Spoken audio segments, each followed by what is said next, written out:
If I have ever done a controversial video, it's gotta be this one. This is gonna hurt. Before we dive into today, I kind of want to go over my thought process again because I know I've already done it with you guys once, but I'm gonna remind you one more time in case you haven't seen the first video. When I think of modifying a Supra, I mean like modifying a Supra to the fact where like you're really gonna be changing a bunch of stuff. I don't think you've really done that unless you dive into the motor and start changing the turbo setup and the manifold setup and all that type of stuff. I think doing like basic stuff like coils, wheels, brake, exhaust, seats, steering wheel, shift knob, that's like minimal layer type stuff, but until you dig really deep, I don't really think you're modifying it too much. That being said, we're gonna try to increase the noise out of the Supra today, and to do that, I had to get the HKS exhaust system. This is like the most notorious system for this car. Carbon, muffler, rainbow tip, beautiful setup. Let's open the box and get right into it.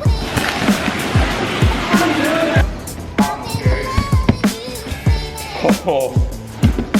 That looks so good. I love how everything's like pretty much simple and straightforward. Just a couple blocks of foam to take out. This looks like a hanger, just like yesterday's video of the Poway.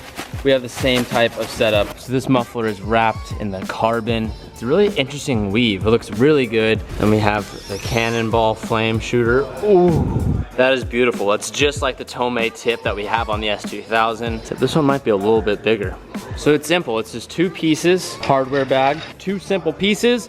Hopefully we can get some more volume out of this Supra. Because all the lifts are being used at the moment, we're gonna go ahead and use the quick jacks and do the install on the floor, just like yesterday. If any of you are looking for what we are using, it's called a quick jack. They're super awesome, they're very easy to use, and they don't take up too much space. You literally just slide it under the frame rail of the car and press a button, and it raises the car up like 3 feet, and you can put it down in an instant. Highly suggested if any of you are looking for an easy way to get under your car at a home garage. Before we go ahead and jump into this, I'm also gonna turn the car on and get some stock sound clips so we can get an idea of what this car sounded like when it was stock versus when we have the exhaust in.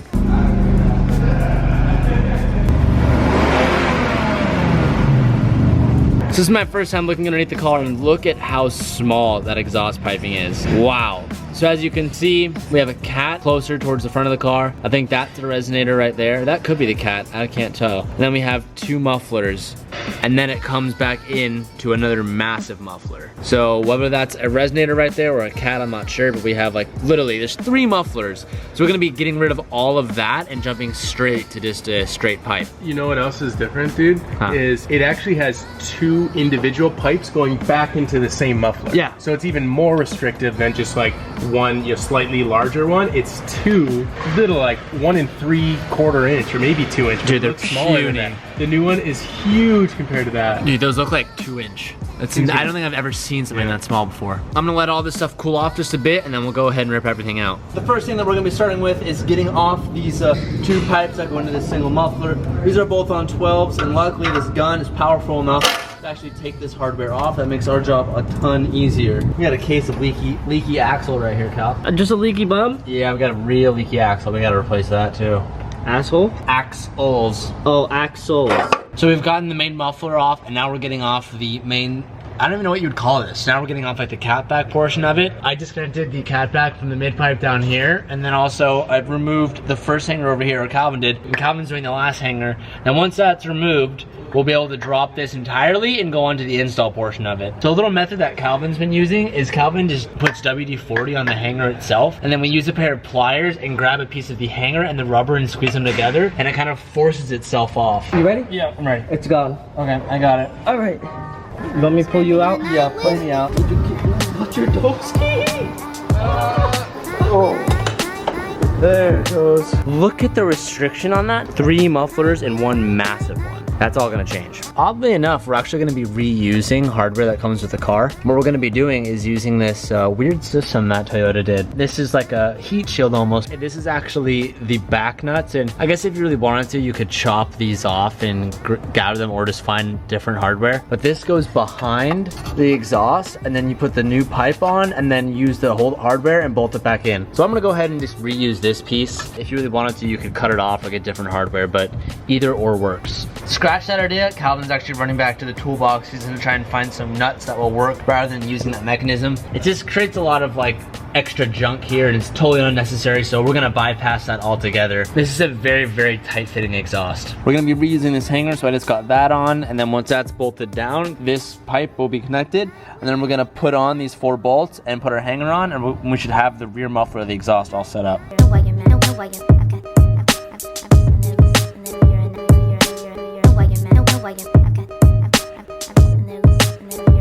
I got this hanger loosely secured. Calvin's up at the front. How's it looking up there? Oh, we got that Supra tip, baby. All right, I just finished my hanger portion. Calvin's doing one last bolt check. And this install is done, boy. Hopefully it's not as bad as the S2000. S2000 is real bad. I don't think so. There's no way. You think it's because it's a convertible? No, I think it's because, well, one, that's NA. This is turbo, so it won't be as loud just by that factor. But I don't know, dude. There was a lot of silencing systems on that stock exhaust, so who knows? It might be, I honestly have no idea what to expect. Whenever I try to look it up online, every Supra that has this exhaust on there is like downpipe, single turbo, like header, like it always has a bunch of shit. I've never been able to find just a catback exhaust, so who knows? Today's the day, boys. Today's the day, we're making history. Today's the reference day. What does an HKS exhaust sound like on a Supra? HKS high power. I don't know what to expect. Like, there's no way it's gonna be that loud. Subtle, we got a growl. Definitely have a little bit of a growl. Whoa.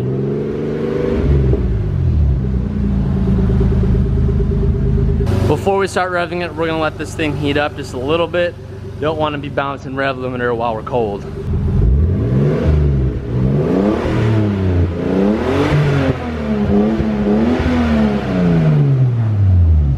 Still pretty quiet. I mean, it's good. There's a different tone. Yeah. Still constrictive. Absolutely. But a great start. Now we have to do a little road test. I'm gonna interrupt this vlog with an important message, something that you guys have been asking to be up to date on the moment I can deliver that to you. So, the shift knobs finally arrived. Now we have these in 3 colors, 3 different finishes, all the same weight. I'm gonna go over the thread pitches for you guys, but if you're looking to get them, this will mostly fit Toyota, Ford, BMW, Subaru, Nissan, stuff like that. Before you order them, double check your car is the right thread pitch for these because it varies from car to car.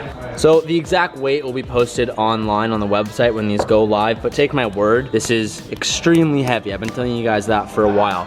So we have it in a red finish, and it's not completely smooth, but it's not very, very rough, but it's somewhere in between. And I like that because if you don't want to feel like you have texture underneath your hand, this one's probably going to be the one for you. We have my personal favorite, it in just all black. Now this texture is pretty rough, as you can see on the camera. So if you got sweaty hands like myself and you're driving a car, I hate holding something that's a little more smoother because I feel like my hand slips on it. So this one will be perfect for you. And then we have this one, which I feel like this will be one of the most popular ones, if not the popular one. This is the one that we did the least out of. We have the most of them in black, and then we have about like 40% in red and only about 10% in this purple color. Now this texture is different. This is a completely smooth surface, almost like a 8-ball or like a pool ball. And the color on it is like this deep violet neon purple. And when you get it in the sun, it totally takes place of that deep space metallic.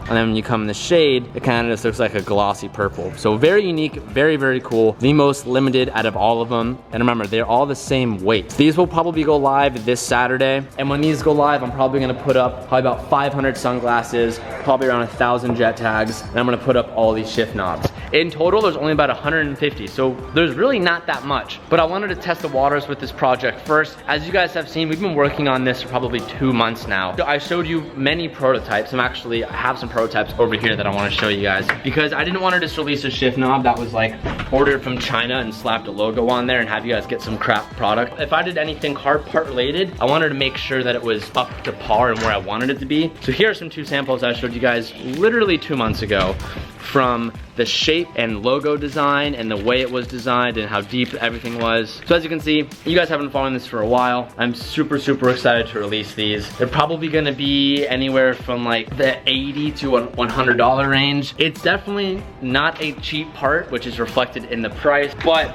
I promise you when you get them, you'll understand why. Paying for a high quality, good researched part goes a long way. All these knobs were handmade by John over there in the back and made in America. Made in America, fuck yeah. This looks, this one in the sun's really, really cool. This one's so dope. Fingerprint magnet, but it looks amazing. Do you think? I don't think. I mean, I've been holding it the whole time. I mean, maybe a little bit. I don't know. But that logo definition is very, Notice too how the surface actually has powder coating on it as well. Obviously the super thin pieces couldn't get it on there, but the attention to detail on this is huge, guys. I'm really excited to see your feedback on this. I'm excited to have it in my own car.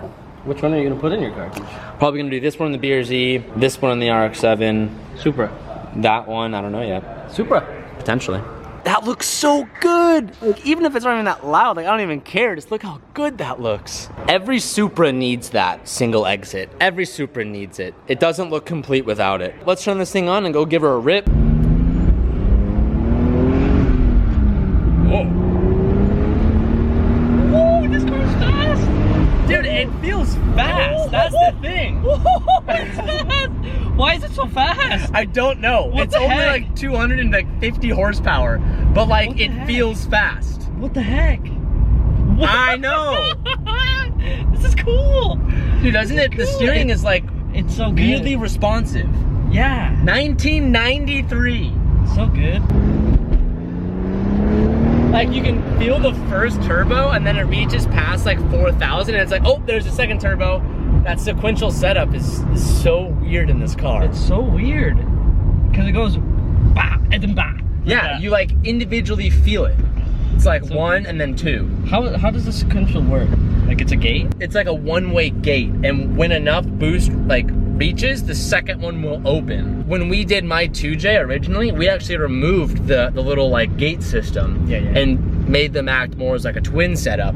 But the sequential, weird how much you feel it. Yeah, dude. You know what I mean?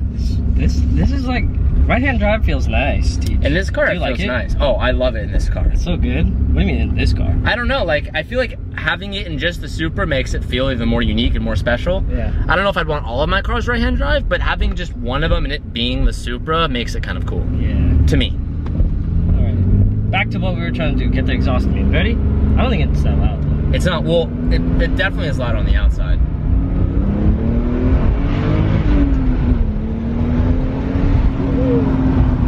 Feels so torquey for a stock 90s motor. Yeah, absolutely. And it's so much different from your other 2J. Like, it's so much different. So much different. It's like not even the same car. No, it's not. Oh man, that car looks good. Oh, it looks so good.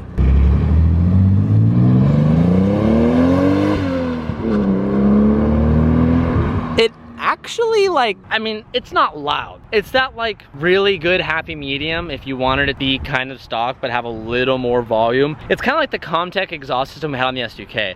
It's not loud, but it's louder than stock. But it looks really good. Which has huge bonus points in the Tej book. The Hotboy points are huge.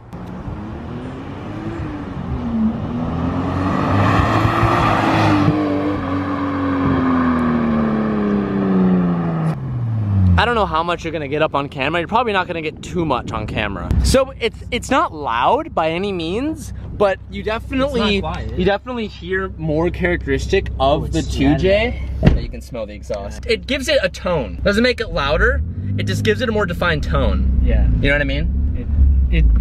My question to you, since you understand 2Js more than I do, does it sound like a 2J? Does it sound like? Yes, it sounds like a 2J. Like if I were on the other side of the wall and I knew like you did, you'd be like, oh, that's a... You would know, I think, if it was followed by the turbo noise, which you do when you were coming towards me. Rather than hearing like the purr of the 2J, I more so could hear the sucking of the turbo and then followed by like the JZ and then more suck and then JZ, but it's more so the tone.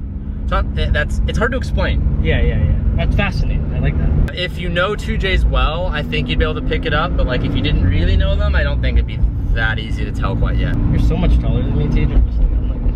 Yeah, you gotta peer over pretty high, huh? I just don't want to mess up your seat. And I'm feeling